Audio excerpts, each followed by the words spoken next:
दोस्तों नमस्कार, एक बार फिर से आपका स्वागत है नॉलेज नेटवर्क पे।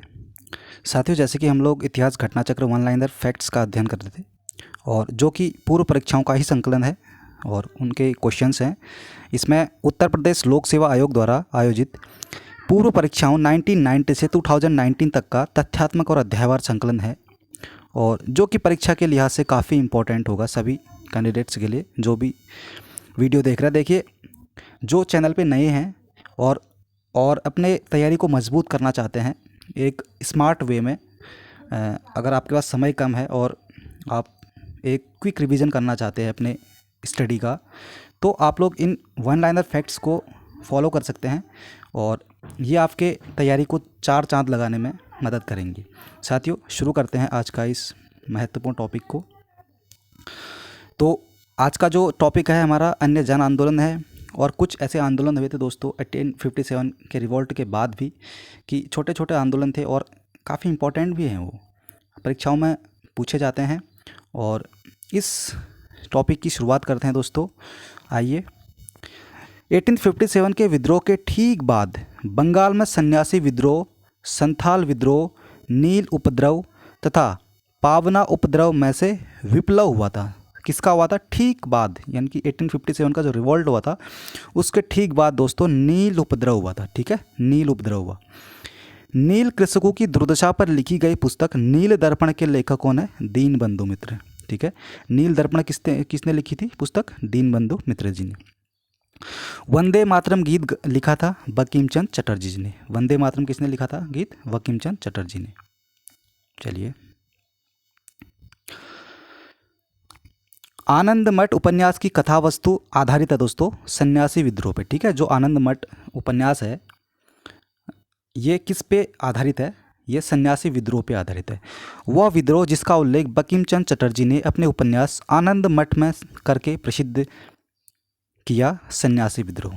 ठीक, मुंगेर के बरहियात विद्रोह का उद्देश्य था बकास्त भूमि की वापसी की मांग।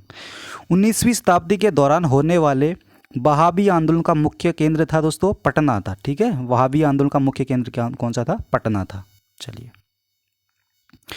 कूका आंदोलन को संगठित किया था गुरु राम राय जी ने। कूका आंदोलन को किसने संगठित किया था? गुरु राम राय जी ने। पागलपंथी विद्रोह मुख्यतः वस्तुतः एक विद्रोह था गुरु का। पागलपंथ की स्थापना की थी करम शाह जी ने। पागलपंथ की स्थापना किसने की थी? करम शाह जी ने। फराजी विद्रोह का नेता था दादू मियाँ। फराजी विद्रोह का नेता कौन था? दादू मियाँ। फराजी थे क्या थे? हाजी शरियतुल्लाह के अनुयायी थे। ठीक है, फराजी क्या थे? हाजी शरियतुल्लाह के अनुयायी थे। फैरजी आंदोलन प्रारंभ किया था हाजी शरियतुल्लाह जी ने। फैरजी आंदोलन किसने प्रारंभ किया था? हाजी शरियतुल्लाह ने। वेलु थम्पी ने अंग्रेजों के विरुद्ध आंदोलन का नेतृत्व किया था। कहाँ पे किया था? केरल में। चलिए, महाराष्ट्र में रामोसी कृषक जत्था स्थापित किया था दोस्तों वासुदेव बलवंत फड़के जी ने। ठीक है, क्वेश्चन बहुत इंपॉर्टेंट है, ध्यान रखेंगे। महाराष्ट्र में रामोसी कृषक जत्था स्थापित किया था वासुदेव बलवंत फड़के जी ने। रामोसी विद्रोह सही रूप में जिस भौगोलिक इलाके में हुआ था वह कौन सा है? पश्चिमी घाट। ठीक है, रामोसी विद्रोह दोस्तों पश्चिमी घाट इलाके की ही घटना है। गड़करी विद्रोह का केंद्र था कोल्हापुर। ठीक है, गड़करी विद्रोह का केंद्र कौन सा है? कोल्हापुर, जो कि वर्तमान महाराष्ट्र में पड़ेगा। शायद आप लोग इनको इंश्योर कर लीजिएगा, कोल्हापुर महाराष्ट्र में। मानव बलि प्रथा का निषेध करने के कारण अंग्रेजों के विरुद्ध विद्रोह करने वाली जनजाति का नाम है खोंद। ठीक है, मानव बलि प्रथा का निषेध करने के कारण अंग्रेजों के विरुद्ध विद्रोह करने वाली जनजाति है दोस्तों खोंद जनजाति। ठीक, कोल विद्रोह का नेतृत्व किया था 1831 से 32 के बीच हुआ था दोस्तों कोल विद्रोह। इसका नेतृत्व किया था बुद्धू भगत जी ने। ठीक है, कोल विद्रोह का नेतृत्व किसने किया था? बुद्धू भगत ने। ये छोटे छोटे दोस्तों आंदोलन थे, ये काफ़ी इंपॉर्टेंट है। ठीक है, एग्जाम के लिहाज से आप लोग इनको बिल्कुल याद करेंगे। ये क्वेश्चन हूबहू ऐसे ही क्वेश्चन पूछे जाते हैं। बघेरा विद्रोह हुआ था बड़ौदा में। ठीक है, बघेरा विद्रोह कहाँ पे हुआ था? बड़ौदा में। बिहार, पंजाब, सिंध, काठियावाड़ में से आदिवासियों ने अंग्रेजों के विरुद्ध विद्रोह किया था। कहाँ पे किया था? बिहार में। संथाल विद्रोह का नेतृत्व किया था सिद्धू कान्हू एवं भैरव चांद्र जी ने। 1855 में संथालों ने जिस अंग्रेज कमांडर को हराया था दोस्तों वह है कौन? मेजर बरो को हराया था दोस्तों। 1855 में संथालों ने एक अंग्रेज कमांडर को हराया था, मेजर बरो जी को हराया था। ठीक है, भील विद्रोह, कोल विद्रोह, रंपा विद्रोह तथा संथाल विद्रोह में से वह घटना जो महाराष्ट्र में घटित हुई थी वह कौन सी घटना है? भील विद्रोह दोस्तों। ठीक है, चलिए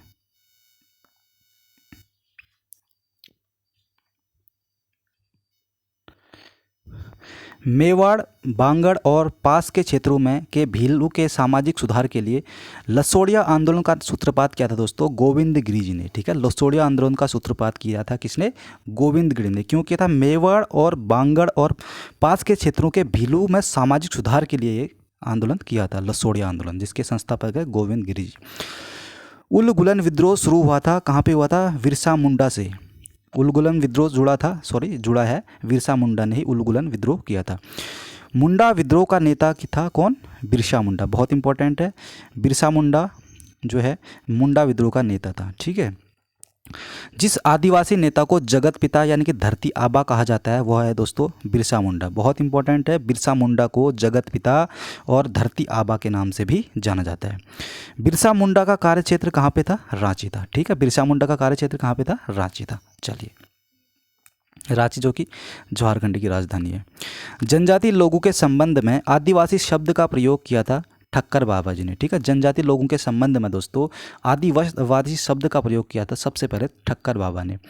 भारत के 19वीं शताब्दी के जनजाति विद्रोह के लिए जिसने साझा कारण मुहैया किया था जनजाति समुदायों की प्राचीन भूमि संबंधी व्यवस्था का पूर्ण विदारण। ठीक, हौज विद्रोह हुआ था 1820 से 21 के दौरान। ठीक है दोस्तों, हौज विद्रोह किस काल में हुआ था? 1820 से 21 के दौरान। खैरवार आदिवासी आंदोलन हुआ था 1874 में। खैरवार आदिवासी आंदोलन कब हुआ था? 1874 ईस्वी में। चलिए, संभलपुर के अनेक ब्रिटिश विरोधी विद्रोह का नेता था कौन था? संभलपुर के अनेक ब्रिटिश विरोधी विद्रोह का नेता था सुरेश भाई जी थे। ठीक, नील विद्रोह, संथाल विद्रोह, दक्कन के दंगे तथा सिपाही विद्रोह का सही कालक्रम कौन सा है दोस्तों? सबसे पहले संथाल विद्रोह, उसके बाद सिपाही विद्रोह, फिर नील विद्रोह, फिर दक्कन के दंगे। अब सही सुमेलित है इसमें। मोपला विद्रोह कहाँ पे हुआ था? केरल में हुआ था। पाबना विद्रोह कहाँ पे हुआ था? वेस्ट बंगाल में। एका विद्रोह कहाँ पे हुआ था? अवध में। और बिरसा मुंडा विद्रोह बिहार में है। ठीक, चलिए, 1921 का मोपला विद्रोह जुड़ा है दोस्तों केरल से। ठीक है, चलिए, अब सही सुमेलित है इसमें भी, घटनाएं दिए गए हैं और उनकी तिथियां हैं। ठीक, बैरकपुर विद्रोह 1 नवंबर 1824 में हुआ था। बरहामपुर विद्रोह कहाँ पे हुआ था? कब हुआ था? फरवरी 1857 में। संथाल विद्रोह 1855 टू 1856 के बीच में। बेल्लोर विद्रोह कब हुआ था? जुलाई 1806। बेल्लोर विद्रोह 1806 दोस्तों। संथाल विद्रोह 1855, बरहामपुर विद्रोह 1857, बैरकपुर विद्रोह 1824 में। चलिए,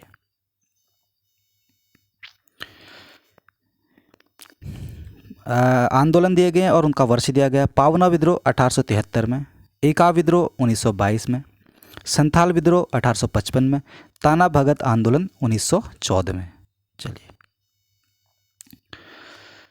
कूका विद्रोह पंजाब में हुआ था दोस्तों। कूका विद्रोह का जो केंद्र था दोस्तों पंजाब था। और कोली विद्रोह का केंद्र कहाँ पे था? महाराष्ट्र में। चुआर विद्रोह का केंद्र कौन सा था? पश्चिम बंगाल। ठीक है, चुआर विद्रोह का जो केंद्र था दोस्तों पश्चिम बंगाल था। और कुकी विद्रोह का जो केंद्र था त्रिपुरा था। ठीक है, अहोम विद्रोह का संबंध गोमधर कुंवर से जुड़ा हुआ है और ताना भगत का संबंध जतरा भगत से। ठीक, चलिए, अंग्रेजों के विरुद्ध भीलू द्वारा क्रांति प्रारंभ की थी दोस्तों मध्य प्रदेश और महाराष्ट्र में। ठीक है, ताना भगत आंदोलन जतराव राव ने प्रारंभ किया था दोस्तों 1914 में। ठीक है, ताना भगत आंदोलन था वो किसने प्रारंभ किया था? जतराव राव ने 1914 में। महात्मा गांधी एवं उनके विचारों से प्रभावित होने वाले प्रथम आदिवासी नेता कौन थे दोस्तों? वो थे जोड़ा नाग। ठीक है, जोड़ा नाग पहले आदिवासी नेता थे जो महात्मा गांधी एवं उनके विचारों से प्रभावित थे। ठीक है, पहले आदिवासी हैं जोड़ा नाग। ठीक, ध्यान रखेंगे। आइए तो दूसरा टॉपिक है दोस्तों हमारा है आधुनिक भारत में शिक्षा का विकास। ठीक है, आधुनिक भारत में शिक्षा का विकास, ये हमारा दूसरा टॉपिक है। इसके वन लाइनर फैक्ट्स भी हम लोग कवर कर लेते हैं। पहला फैक्ट है भाई, भारत में अंग्रेजों के प्रथम मदरसा स्थापित किया था किसने? कहाँ पे किया था दोस्तों? अंग्रेजों ने पहला मदरसा अपना कलकत्ता में। ठीक है, एशियाटिक सोसाइटी ऑफ बंगाल के संस्थापक थे दोस्तों सर विलियम जॉनसन। ठीक है, इसकी स्थापना की थी एशियाटिक सोसाइटी ऑफ बंगाल की स्थापना सर विलियम जॉनसन ने कब की थी? 1884 में। वाराणसी में प्रथम संस्कृत महाविद्यालय की स्थापना की थी जोनाथन डंकन जी ने। वाराणसी में प्रथम संस्कृत महाविद्यालय की स्थापना की थी जोनाथन डंकन ने। चलिए, दादा भाई नौरोजी, माइकल मधुसूदन दत्त, इन सभी में से जिन्होंने पेरिस की रॉयल एशियाटिक सोसाइटी की सदस्यता प्रदान की थी दोस्तों, वो उनका नाम है माइकल मधुसूदन दत्त। ठीक है, फ्रांस की राजधानी पेरिस में दोस्तों रॉयल एशियाटिक सोसाइटी की सदस्यता ग्रहण करने वाले व्यक्ति थे माइकल मधुसूदन दत्त। ठीक है, चलिए, सर्वप्रथम भगवत गीता का अंग्रेजी में अनुवाद किसने किया था दोस्तों? चार्ल्स विल्किंस ने। ठीक है, सबसे पहले भगवत गीता का अंग्रेजी में अनुवाद किया था। ठीक है, चार्ल्स विल्किंस ने।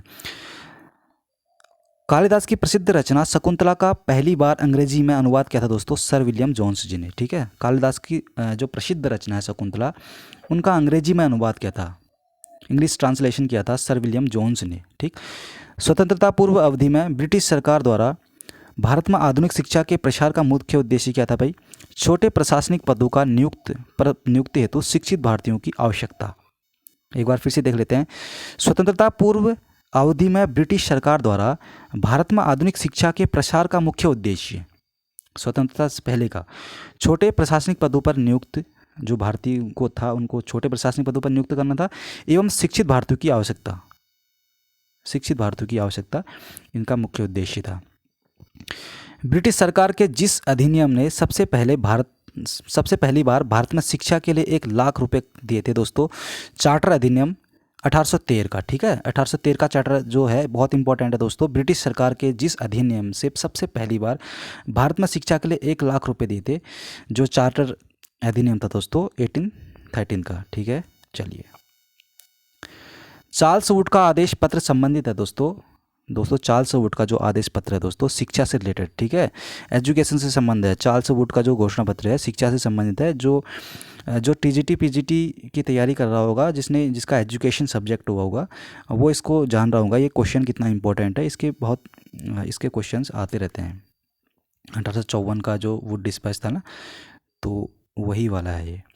हंटर कमीशन की रिपोर्ट में विशेष जोर दिया गया था दोस्तों प्राथमिक शिक्षा के सुधार एवं विकास पर। हंटर कमीशन, ठीक है, 1882 का है, और सबसे पहले इसके कमीशन की रिपोर्ट में विशेष जोर दिया गया था। हंटर कमीशन का जो विशेष जोर था प्राथमिक शिक्षा के सुधार एवं विकास के लिए। ठीक है, नेशनल काउंसिल ऑफ एजुकेशन की स्थापना कब हुई थी भाई? 15 अगस्त ऑफ 1906 में, 1906।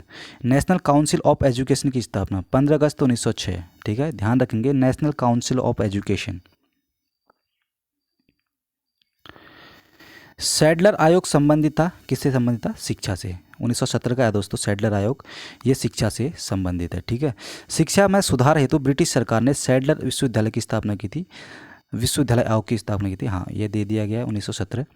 लॉर्ड मैकाले संबंधित था किससे? अंग्रेजी शिक्षा से। ठीक है, लॉर्ड मैकाले 1834 के आसपास की घटना के आसपास की जो मैकाले जी हैं 1834 के आसपास के हैं, तो ये अंग्रेजी शिक्षा में इन्होंने विशेष फोकस किया था लॉर्ड मैकाले जी ने। भारत के औपनिवेशिक काल में अधोमुखी निस्यंदन सिद्धांत संबंधित था दोस्तों शिक्षा से। ठीक है, क्षण के शिक्षा दी जाएगी, इसमें कुछ ऐसा कहा गया था। मतलब एक को दे देंगे तो शिक्षा, वो छोटे कर्मचारियों को या फिर छोटे जो गरीब होंगे उनको अपने आप नीचे तक शिक्षा आएगी, कुछ इस टाइप का ही इसमें था कॉन्सेप्ट। ठीक है, भारत की शैक्षणिक नीति में फिल्ट्रेशन थ्योरी, हाँ, निस्यंदन सिद्धांत दोस्तों इसी को कहते हैं। फिल्ट्रेशन थ्योरी के प्रतिपादक हैं लॉर्ड मैकाले जी। ठीक है, भारत में आधुनिक शिक्षा प्रणाली की नींव पड़ी थी 1835 के मैकाले के इस संस्मरण पत्र में। भारत में अंग्रेजी शिक्षा प्रारंभ की थी दोस्तों लॉर्ड विलियम कैवेंडिश बेंटिंग के शासनकाल में।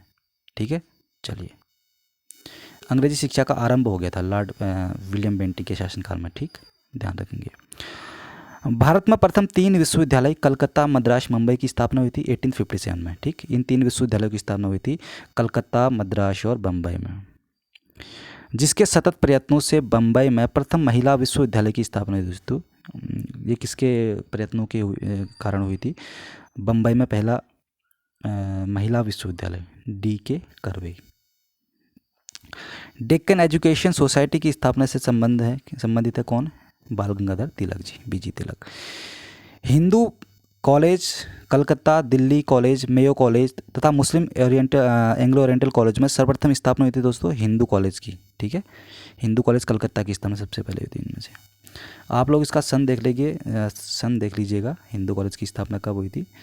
आई थिंक 1906 में हुई थी शायद, ऐसे ही कुछ, ध्यान चेक कर लीजिएगा आप लोग। ठीक, डेविड हेयर और अलेक्जेंडर डफ के साथ मिलकर जिसने कलकत्ता में हिंदू कॉलेज की स्थापना की थी दोस्तों, ये की थी राजा राम मोहन राय जी ने। दोस्तों हिंदू कॉलेज की स्थापना पहले हो गई होगी, तो मैंने गलत बोला, 1906 में, ये इससे पहले हो गई थी, क्योंकि राजा राम मोहन राय तो 1773 में उनका जन्म हो गया था। उसके बाद 1700 यानी कि 1773 के बाद का होगा ना, 1800 के आसपास की ये सन होगा।